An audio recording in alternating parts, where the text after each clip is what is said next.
शङ्करौ वन्दे श्रद्धा विश्वासरूपिणौ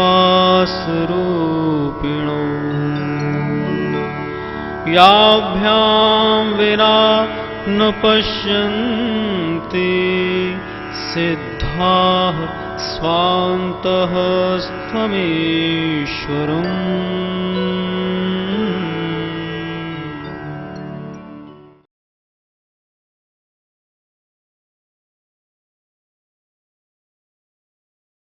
मानस योग साधना का उद्देश्य ईश्वर की प्राप्ति है।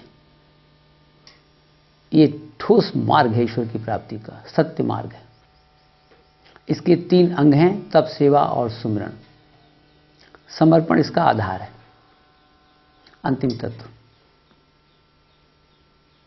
भगवान अंदर है, जो कण कण में व्याप्त है वही। शिव जी कहते हैं कि व्यापक एक ब्रह्म अविनाशी। जो कण कण में भगवान है वो कैसा है? सत चेतन घन आनंद राशि। वो शक्ति, आनंद, ज्ञान का भंडार है, सच्चिदानंद। भगवान सच्चिदानंद है। एक जगह शिव जी कहते हैं कि राम सच्चिदानंद दिनेशा। एक जगह कहते हैं कि जय सच्चिदानंद जग पावन, ऐसे कई चले मनोज न सावन। समझने का प्रयास कीजिए, भगवान भगवान करने से काम नहीं बनेगा। भगवान है क्या? तब शास्त्र कहता है कि भगवान सत्य, चित्त और आनंद है। अगर आनंद भगवान में है तो फिर आनंद पैसे कोठी में नहीं है, तो फिर उसमें क्या है? पैसा परचेजिंग मीडियम है, कोठी रहने की जगह है। आनंद तो अंदर की चीज है भाई। तो फिर पैसा मिलने पे सुखी क्यों हो जाते हैं? क्योंकि अंदर इच्छाएं थी, उसने आनंद को ढक रखा था। वस्तु की प्राप्ति होती है, धन की प्राप्ति होती है, इच्छा की निवृत्ति होती है, अंदर का आनंद ऊपर आ जाता है। अंदर आनंद है जो भगवान का एस्पेक्ट ऑफ डिविनिटी कहलाता है। अंदर जो भगवान है उसके अंदर स्वास्थ्य है, उसके अंदर शक्ति है, उसके अंदर आनंद है, उसके अंदर ज्ञान है, उसके अंदर प्रेम है। मानस योग साधना के जो तप, सेवा, सुमिरन अंग हैं, उससे इस स्वरूप को हम प्रकट करते हैं। ये भगवान का स्वरूप कहलाता है। ये ठोस साधना है ईश्वर प्राप्ति के लिए। अंदर से हमको प्रकट करना है, और अंदर से यदि प्रकट करना है तो अंदर जाने का एक मार्ग मेडिटेशन है, ध्यान। जब तक अहंकार है तब तक अंदर जा नहीं सकते। अहंकार के विलय से आप अंदर जुड़ जाते हैं। उसके मिलने का तरीका अपने खो जाने में है। उल्टी चाल चलते हैं दीवाने इश्क, आंखों को मूंद लेते हैं दीदार के लिए। Be still and know that I am God. चुप रहो, चुप होके बैठो कि राज खामोशी में। ध्यान में कुछ करने की जरूरत नहीं है। मैं सारी ध्यान की पद्धतियों को 2 भागों में डिवाइड करता हूं, on the basis of principle of concentration और on the basis of principle of relaxation. एक केंद्रीकरण की पद्धति है और एक छुट्टा छोड़ देना। कुछ करने की जरूरत नहीं। मैं आपको एक्सप्लेन कर रहा हूं, बड़ी सरल सी पद्धति on the basis of principle of relaxation. इसमें चेतना के 3 स्तर हैं, कॉन्शियस, सबकॉन्शियस और सुपर कॉन्शियस। सुपर कॉन्शियस ये भगवान का क्षेत्र है जिसके अंदर 5 चीजें हैं। सबसे ऊपर लेयर है स्वास्थ्य की, उसके नीचे है शक्ति की, उसके नीचे है आनंद की, उसके नीचे है ज्ञान की, और सबसे नीचे है प्रेम की। जितनी आप गहराई में जाएंगे उतना उन लेयरों को और उनके तत्वों को लेकर चेतना ऊपर आएगी। इसमें कुछ करने की जरूरत नहीं है। चुपचाप आंख बंद करके बैठ जाना है और जो कुछ हो रहा है होने देना है। न कुछ करना है, न करने की सोचना है। चेतना के 2 ही स्तर हैं, एक कॉन्शियस लेवल अथवा सुपर कॉन्शियस लेवल, और कहीं चेतना जाती नहीं। जैसे आप ध्यान में बैठते हैं, आप कहते हैं मेरा मन भाग जाता है, कभी क्रिकेट में चला गया, कभी नानी के पास चला गया, कभी कार्यालय में चला गया। मैं कहता हूं मन नहीं जा रहा है, अंदर सिर्फ संस्कार निकल रहे हैं। कभी क्रिकेट के निकलते हैं, कभी नानी के निकलते हैं, कभी कार्यालय के निकलते हैं। जैसे आपने सीडी देखी है, सीडी में जो आप भर देते हैं, जब टीवी पे उसको चलाते हैं तो जो भरा हुआ था वो निकलता है माइन्यूटियस डिटेल के साथ। जैसे कैसेट में आपने जो भर दिया, जब उसको VCR या VCP पर जब उसको आप चलाएंगे तो जो हमने वीडियो कैसेट में भरा था वो उसमें निकल आता है। जो सबकॉन्शियस लेवल ऑफ माइंड है, it is like your VCD, it is like your video cassette, जिसमें सब पिक्चर बड़े डिटेल के साथ इनग्रेव हो जाती हैं। जो भी आपके इस जीवन की और जो पिछले जीवन की घटनाएं थी, जिन्होंने आपके हृदय में अच्छा और बुरा चोट लगी तो उसने स्थान बना लिया। किसी ने आपको माला डाला तो उसने स्थान बना लिया। आपको पैसा मिला, मद बढ़ गया तो उसने स्थान बना लिया। जब ध्यान में बैठेंगे तो ये सब निकलेंगे। It is A cleansing process. जैसे बाथरूम जाते हैं, टॉयलेट जाते हैं, अंदर से गंदगी शरीर की बाहर निकलती है, आप रिलैक्स हो जाते हैं। ऐसे जब आप ध्यान में बैठेंगे तो सबकॉन्शियस लेवल ऑफ माइंड से अंदर से विकार निकलेंगे। जब चेतना अंदर जाएगी सुपर कॉन्शियस में, भगवान के गुणों को वो पिक कर रही होगी, उस पीरियड में सबकॉन्शियस लेवल से संस्कार निकल रहे होंगे। इसलिए ये मत सोचिए कि मेरा मन भाग गया। बस यही इसकी टेक्निक है, यही इसका सिल्वर लाइनिंग है। हमको ये सोचना है कि रे कमाल हो गया, इतने विकार पड़े हुए तो जो निकल रहे हैं। एक और विकार निकल रहे होते हैं, दूसरी ओर चेतना अंदर से पिक कर रही होती है ईश्वरीय गुणों को। जितनी डीपर जाएगी उतना ईश्वर के गुणों को लेकर आएगी। अपर लेयर में स्वास्थ्य और शक्ति को पकड़ लेगी और अंदर आएगी तो वो आनंद की लेयर में जब जाएगी तो उसको पिक करेगी और गहरी जाएगी तो ज्ञान की लेयर में आएगी तो प्रकाश को पिक करके लाएगी और गहरी जाएगी तो प्रेम की लेयर को लाएगी। जिस मात्रा में आप डेप्थ में गए, बड़ा सिंपल सा प्रोसेस है। मैं आपको on the basis of concentration नहीं बताना चाहता, जिसमें भगवान के नाम अथवा रूप पर कंसंट्रेट करना होता है।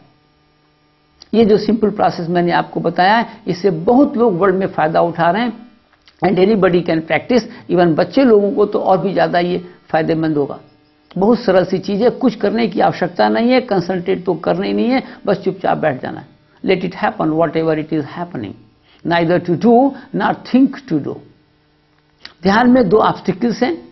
एक तो ध्यान में आपको नींद आ सकती है, प्राय लोग ध्यान में नींद में चले जाते हैं।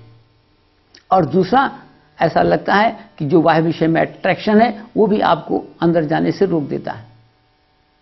जो बाह्य विषय में अट्रैक्शन है उसके कारण तो आपको उसको अगर रिमूव करना है तो वितरण बढ़ाना होगा, डिटैचमेंट प्रैक्टिसिंग।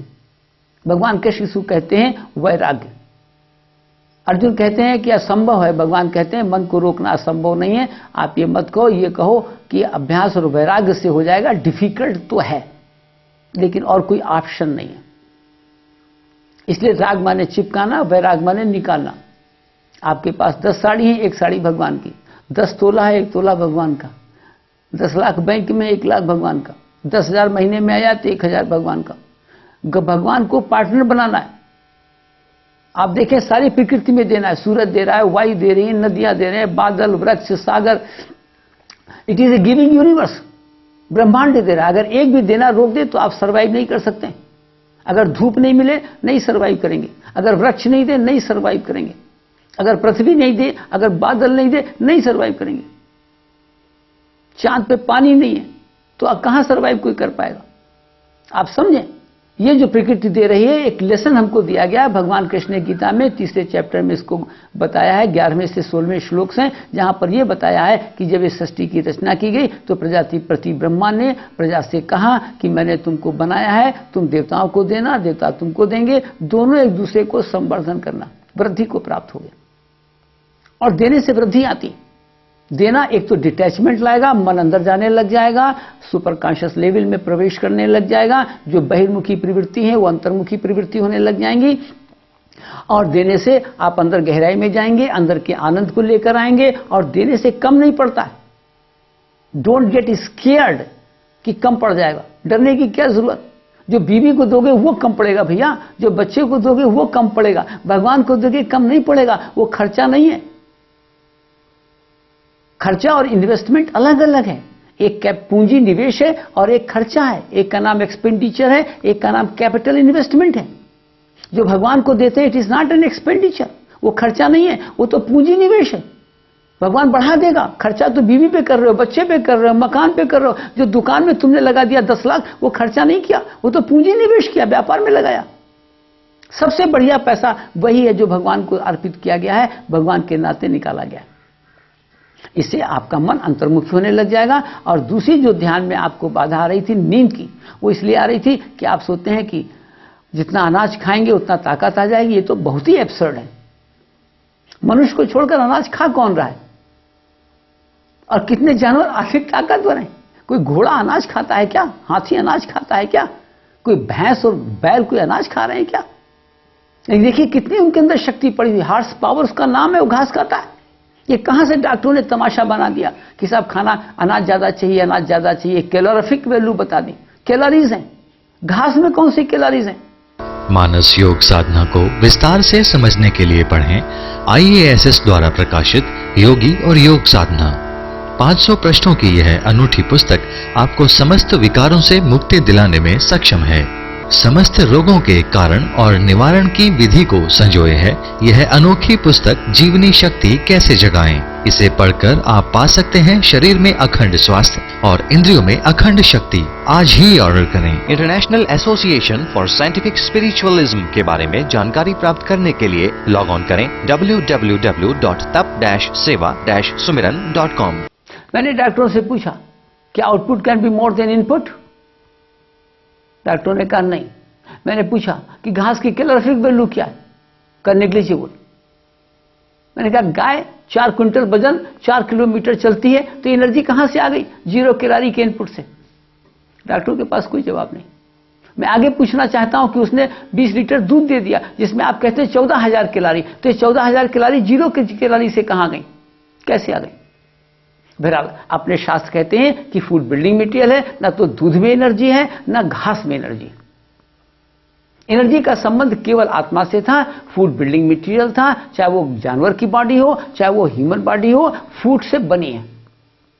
इसलिए अनाज की आवश्यकता नहीं। कैलोरीज का सिद्धांत तो हम एब्सर्ड मानते हैं। शक्ति का भंडार केवल आत्मा है। क्योंकि मेडिकल साइंस आत्मा को नहीं मानती, इसलिए सारी प्रॉब्लम पड़ी हुई। आप सुबह सुबह नाश्ता करते हैं, क्या सोचकर करते हैं? ये सोचकर कि ताकत देगा। अच्छा, तो मैं पूछता हूं कि अगर ताकत है भोजन से तो हजम होने के पहले आएगी कि हजम होने के बाद? सर्टेनली आप कहेंगे हजम होने के बाद। मैं पूछूंगा मिनटों में होता है कि घंटों में? आप कहेंगे घंटे में। 4 घंटे तो आमाशय लेता है। अगर छोटी आंत की बात ना भी करूं, इसके अंदर 9 बजे का ब्रेकफास्ट, अगर एनर्जी थी तो 1 बजे आनी चाहिए थी। 1 बजे तो लंच का डिब्बा खुल गया, फिर से कमजोरी आ गई। आपने 1 बजे पराठे खाए, डबल रोटियां खाई जो आपकी पत्नी ने रखी थी, और उसके बाद खाते खाते आपको ताकत आ गई। ताकत होती तो शाम को 5 बजे आनी चाहिए थी। 5 बजे तो फिर से जब घर पहुंचे तो आपको कमजोरी आ गई। तब आप कहते हैं कुछ खाने को तो मैं थक गया। चाहे जुडिशियल अधिकारी हो, चाहे APS हो, चाहे IAS हो, और चाहे कंपनी के चेयरमैन हो, और चाहे चपरासी हो, चाहे बिजनेसमैन हो, शाम को आपने खाया तो उसके बाद अगर ताकत थी तो रात को 9 बजे आनी चाहिए थी। 9 बजे तो डाइनिंग टेबल पर टूट पड़े, क्या पावे और क्या खाएं। रात को खाने के बाद यदि मैं आपसे पूछूं कि क्या काम पे जाना पसंद करेंगे, तो आप कहेंगे नहीं, खाना खा लिया काम नहीं हो पाएगा। क्यों? सुबह 9 बजे कह रहे थे खाने को 2 काम पर जाना है, रात को 9 बजे कह रहे हो खाना खा लिया काम नहीं हो पाएगा। How it is possible? वही बॉडी है, वही फूड है। समझें, दिमाग में गलत बात बैठी है कि भोजन से शक्ति का संबंध है। फूड केवल बिल्डिंग मटेरियल है। इसलिए हमारा डाइटरी सिस्टम है सुबह से दोपहर तक नहीं, कुछ भी 25 वर्ष के बाद जब बॉडी की ग्रोथ स्टॉप कर जाए। दोपहर में सैलेड्स एंड फ्रूट्स, रात को सब्जी ज्यादा, अनाज कम। अनाज बहुत कम चाहिए। मैं महीने में लगभग 10 दिन अनाज नहीं लेता। रात को मिक्स्ड वेजिटेबल ले लिया, दिन में फ्रूट सैलेड्स ले लिया। और फल भी कोई कास्टली नहीं चाहिए, अंगूर अनार, गाजर, खीरा, ककड़ी, मूली, इस तरीके से आप खा सकते हैं। मैं आपको वो मार्ग बता रहा हूं जिससे आपका शरीर भी स्वस्थ होगा। भगवान में 5 चीजें हैं: अखंड स्वास्थ्य, अखंड शक्ति, अखंड आनंद, अखंड ज्ञान, अखंड प्रेम। इन 5 को प्राप्त कर लेना ही भगवान की भक्ति है। ये मानस योग साधना का ऑब्जेक्ट है, यही रामचरितमानस का ऑब्जेक्ट है। और ये अखंड स्वास्थ्य और अखंड शक्ति, इसके लिए तप की साधना है, जो आपको वितरण की साधना मैंने बताई, इससे आपको अखंड आनंद की प्राप्ति होगी। और जो ध्यान में बैठने की साधना आपको बताई, इससे अखंड प्रकाश की प्राप्ति होगी। मानस में कहा गया है कि तप बल रचहि प्रपंच विधाता, तप बल विष्णु भय परित्राता, तप बल शेष धरई मई भारा, तप बल शंभु करई संहारा, तप आधार सब सृष्टि भवानी, करौ जाय तपस जिय जानी। ये रामायण की तपस्या है। पार्वती जी तप करने चलती हैं। संवद सहस्त्र मूल फल खाए, ये अनाज को रोका। साग खाए सत बरस गंवाए, पहले मूल और फल पर आ गई, फिर पत्ती पर आ गई। कछ दिन भोजन बारी, जल पर आ गई। बताशा वायु पर आ गई, फिर वायु रोका, कुंभक में आ गई, आकाशवाणी आ गई। भयो मनोरथ सुफल तब सुन गिरिराज कुमार, शिव की प्राप्ति हुई। क्यों? क्योंकि उन्होंने शिव की प्राप्ति के लिए जो साधना की है उसके लिए कहा गया है कि करहीं से तप जय मिलई महेशु। कैसे मिला? ये नहीं कि कोई शिव मंदिर में जाकर उन्हें गंगा जल चढ़ाया, बेलपत्ती चढ़ाई और दूध चढ़ाया, तपस्या की। शिव के निरस्त पार्वती हैं। पार्वती ने शिव की प्राप्ति के लिए तप किया और उसके 3 अंग थे। पति पद सुमिर, पति माने भगवान, भगवान की याद में बैठी ध्यान में, सुमिर माने मेडिटेशन, मानस में सुमिरन शब्द मेडिटेशन के लिए आया। पति पद सुमिर तजेऊ सब भोगो, और डिटैचमेंट प्रैक्टिस किया। एक तप, एक सेवा, एक सुमिरन। जो खाने का सिस्टम है वो तप कहलाया, जो डिटैचमेंट प्रैक्टिसिंग है ये इसको हम लोग सेवा कहते हैं, और जो आंख बंद करके बैठना है इसको सुमिरन कहते हैं। तप, सेवा और सुमिरन। सारे अध्यावासियों ने साधना की। राम दरस लगी लोग सब करत नेम उपवास, भगवान के दर्शन के लिए 14 वर्ष अध्यावासियों ने भरत के संरक्षण में साधना की। क्या थी वो? तजी तजी भूषण भोग सुख जियते अवधि की आस। एक तो नाम, ध्यान में जाने के लिए नाम का सहारा लिया। राम दरस लगी लोग सब करत नेम उपवास, और उपवास में न खाने की बात, 1 मील डे। सारे अध्यावासियों ने 1 मील डे, सुबह से दोपहर तक नहीं, दोपहर में राइटिंग किए, रात को एक टाइम खाना लिया। और तजी तजी भूषण भोग सुख, भूषण कहते हैं ऑर्नामेंट्स को, भोग और सुख, इनसे डिस्ट्रीब्यूट किया। तजी तजी भूषण भोग सुख और जियते अवधि की आस, 14 वर्ष की साधना है। मानस में जिसने भी ईश्वर को प्राप्त किया, बगैर साधना के तो ईश्वर मिलने ही नहीं। चटोरों को तो भगवान मिलने ही नहीं। आप सोचें खूब खा जाए, पेट इतना हो, और कहीं तीर्थाटन और गंगा स्नान हुआ है, कहीं मंदिर में पूजा पाठ करें, भगवान मिल जाएगा। भगवान की एक तो खास बात यह है कि जो सर्वव्यापक भगवान है वो आपके अंदर है। भगवान जिसको भी मिला था और जिसको भी मिल रहा है और जिसको भी मिलेगा उसको उसके अंदर मिलेगा। कबीरदास जी कहते हैं कि घट घट मेरा साइया असुनी घट न कोय, तो बलिहारी वा घट की जा घट पर घट होए। You have to manifest the divinity from within. बाहर किसको मिलेगा? बाहर मंदिर में पूजा हो सकती है, श्रद्धा हो सकती है, बड़ी अच्छी बात। आप अपने पूजा स्थलों में जाएं जिस धर्म और संप्रदाय को, लेकिन ईश्वर की प्राप्ति के लिए आपको अंदर जाना पड़ेगा। अंदर के लिए ध्यान की साधना है, और उसमें 2 आपको और ऐड करना पड़ेगा। एक तो वितरण की साधना, वैराग बढ़ाने के लिए, और एक खाने के सिस्टम को ठीक करना पड़ेगा, अनाज को रिड्यूस करना पड़ेगा। और जैसे जैसे उम्र एडवांस हो वैसे अनाज को कम करते चले जाएं। मेरी उम्र 57 की, मैं 24 घंटे में 1 रोटी खाता हूं, थोड़ा सा राइस, और महीने में लगभग 10 दिन अनाज नहीं लेता। मैं महीने में 4 दिन हवा पे रहता हूं। नवरात्रा में 8-9 दिन का जो फास्ट होता है उसमें 3-4 दिन हवा पे जाते हैं, और 4-5 दिन पानी पर, कुल 1 गिलास 1.5 गिलास दिन में और 1-1.5 गिलास रात को। और सैकड़ों लोग हमारे यहाँ एकत्रित होते हैं। कैसी कैसी भयंकर बीमारियों से मुक्ति मिल रही। ये तो एक एस्पेक्ट है डिविनिटी का, to attain disease free body. क्योंकि भगवान में स्वास्थ्य है, भगवान में शक्ति है, भगवान में आनंद है, भगवान में ज्ञान है, भगवान में प्रेम है। तुम समझते हो प्रेम का संबंध पति पत्नी बेटा बेटियों से, रोगे पिटोगे तड़पोगे, क्योंकि ये आज दिखाई दे रहे हैं, कल नहीं मिलेंगे। तुम समझते हो ज्ञान का संबंध शास्त्र प्रकरण है, केवल अहंकार बढ़ा देगा। जितना ज्यादा आप पढ़ेंगे ईगो बढ़ेगा, पढ़ने से नहीं होगा। कबीरदास जी कहते हैं कि 2.5 अक्षर प्रेम का पढ़े सो पंडित हुए। ईगो के गिराने से अंदर से प्रकाश आएगा। इसलिए जो जो प्रकाशवान हुए उन्होंने माइंड को स्टॉप किया। चाहे मोहम्मद साहब हो, चाहे क्राइस्ट हो, चाहे गौतम हो, चाहे महावीर हो, चाहे गुरु नानक देव हो, चाहे कबीर हो, जिन्होंने भगवान को प्राप्त किया, बगैर माइंड स्टॉपेज के भगवान मिल ही नहीं सकता। क्योंकि उसके और आपके बीच में खुद ही है, ईगो है, मैं है। इस प्रकार 3 साधनाओं से शरीर मन बुद्धि तीनों का विकास होगा। शरीर में अखंड स्वास्थ्य, इंद्रियों में अखंड शक्ति, मन में अखंड आनंद, बुद्धि में अखंड ज्ञान और अहम में अखंड प्रेम होगा। और यही ईश्वर का स्वरूप है। इस साधना से ईश्वर के स्वरूप और रूप दोनों की प्राप्ति है। तप सेवा सुमिरन एक अनोखी ईश्वरीय चिकित्सा पद्धति है जो शारीरिक, मानसिक, बौद्धिक एवं आध्यात्मिक विकास कराने में सक्षम है। आप भी तप सेवा सुमिरन साधना से लाभ उठाना चाहते हैं तो हमें आकर मिलें अथवा पत्र द्वारा संपर्क करें। हमारा पता है IASS बद्री नारायण सेवाग्राम, छोटी पांचली, बागपत मार्ग, मेरठ, पिन कोड 250002, उत्तर प्रदेश।